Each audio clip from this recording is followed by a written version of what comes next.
एक बार की बात है, एक शक्तिशाली असुर था जिसका नाम जालंधर था। उसकी ताकत का राज उसकी विशाल सेना या अस्त्र शस्त्र नहीं थे, बल्कि उसकी पत्नी वृंदा की असाधारण पवित्रता और भक्ति में छिपा था। वृंदा भगवान विष्णु की परम भक्त थीं। उनकी अटूट निष्ठा और पतिव्रत धर्म से एक ऐसी दिव्य शक्ति उत्पन्न होती थी जो जालंधर को अभेद्य बनाती थी।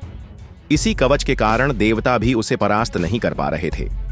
जब सभी देव जालंधर को हराने के हर प्रयास में विफल हो गए तो उन्होंने सृष्टि के पालक भगवान विष्णु से सहायता मांगी।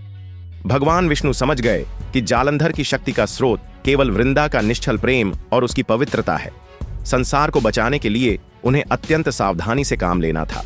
वे जानते थे कि वृंदा की भक्ति को तोड़े बिना जालंधर का वध असंभव है।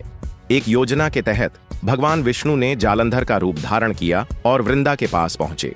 वृंदा ने उन्हें अपना पति समझकर उनका स्वागत किया। इस धोखे के कारण वृंदा का पतिव्रत धर्म टूट गया और उसी क्षण जालंधर का सुरक्षा कवच भी टूट गया। अपनी दिव्य ढाल के बिना जालंधर अंततः देवताओं के हाथों मारा गया। जब वृंदा को इस छल का सत्य पता चला तो उनका हृदय क्रोध और दुख से भर गया। उन्होंने क्रोधित होकर भगवान विष्णु को श्राप दिया, जिस तरह आपने छल से मुझे दुख पहुंचाया है, उसी तरह आप भी पत्थर बन जाएंगे, शांत और निश्चल रहेंगे और हमेशा के लिए ऐसे ही बने रहेंगे। भगवान विष्णु ने वृंदा के श्राप को पूर्ण विनम्रता से स्वीकार कर लिया, क्योंकि उनकी करुणा अनंत है।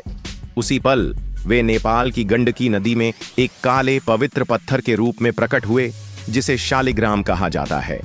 नदी उनके स्पर्श से पवित्र हो गई और एक ऐसा स्थान बन गई जहां भक्त भगवान को एक मूर्त रूप में अनुभव कर सकते थे। वृंदा के पवित्र शरीर से ही तुलसी का पौधा उत्पन्न हुआ, जो उनकी अटूट भक्ति का प्रतीक है।